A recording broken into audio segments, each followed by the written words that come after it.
The first time I laid eyes on Commander Kale, I knew he wasn't someone to trifle with.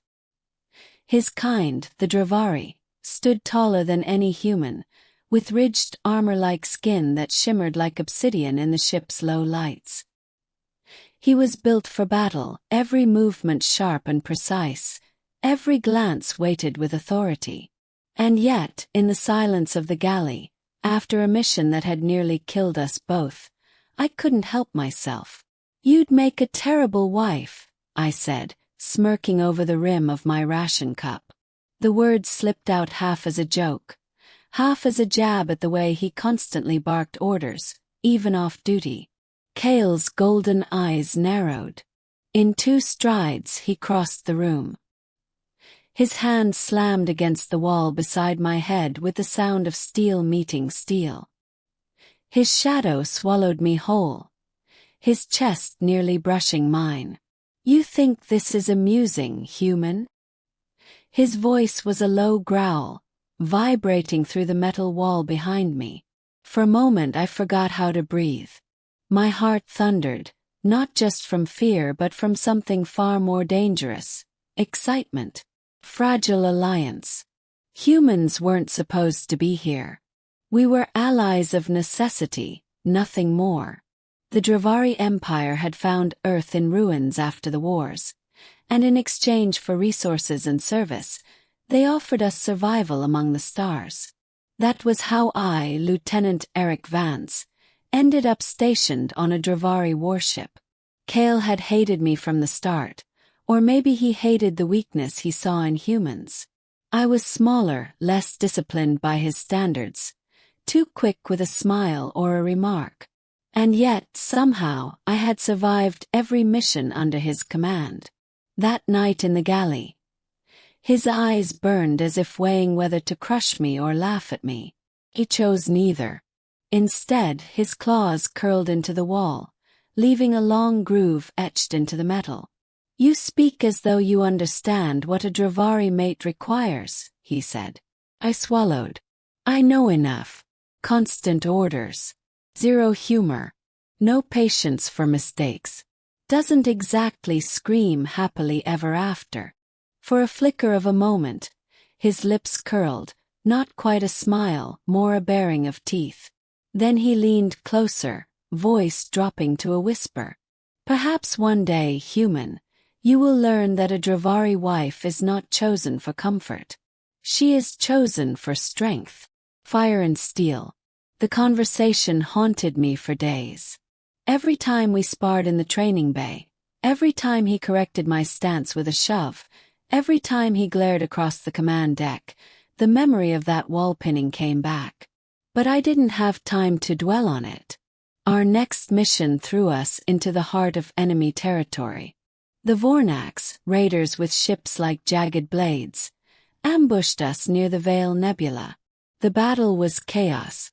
The Dravari ship shuddered under fire, alarms blaring. Kale led the boarding team, and against all reason I followed. Steel corridors filled with smoke and plasma fire. Vornax warriors poured out, taller and stronger than me, their serrated weapons humming with energy. Kale fought like a storm given flesh. Every swing of his blade cut down another foe, his roar shaking the deck. I fought at his side, clumsy compared to his precision, but I held the line. For once, he didn't bark at me. For once, we moved as if we were one. Then a Vornax shoved me against a bulkhead, blade raised. I saw my death in his crimson eyes. But Kale was faster. He seized the enemy by the throat and hurled him across the corridor. His golden gaze snapped back to me. "You do not fall," he growled. "Not while I breathe." The wall again. We limped back after the battle, bruised and bloodied but alive. I thought he might commend me for once. Instead, when we were alone in the armory, he turned on me. "You defied my order to stay on the ship," Kale snarled. I winced, pulling off my cracked armor. "If I'd stayed behind, you'd have been overrun. You risked your life foolishly." And so did you. That's what we do, Kale. That's what soldiers do. His fist slammed against the lockers beside my head, denting the steel. Once again I was trapped between him and cold metal. His presence overwhelming. My breath caught, the heat of battle still burning in my veins. What's the matter, Commander? Afraid you'd lose your terrible wife? For the first time, his lips twisted into a real smile, sharp and dangerous. His claws brushed my jaw, not in threat this time but in something else, something I didn't dare name. You speak as if you believe you could survive being one, he said softly. Choice. Silence hung between us, heavy and charged. My pulse pounded.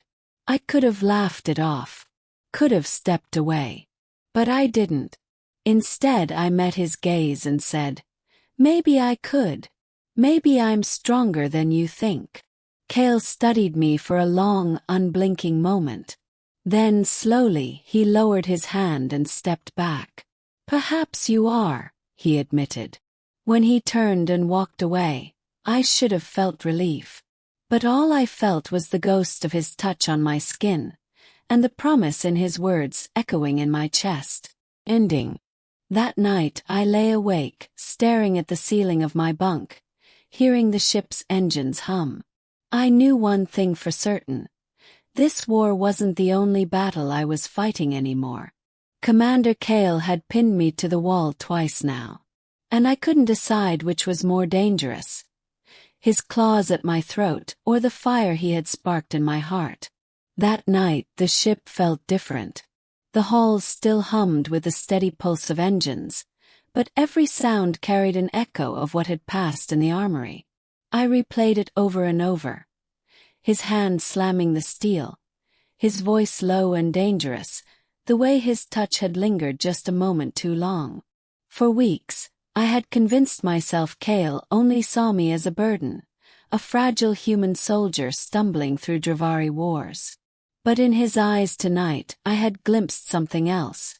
Respect, maybe even desire, though he'd never admit it. When I finally drifted to sleep, it wasn't dreams of battle that filled me. It was the memory of his golden eyes, close enough to burn.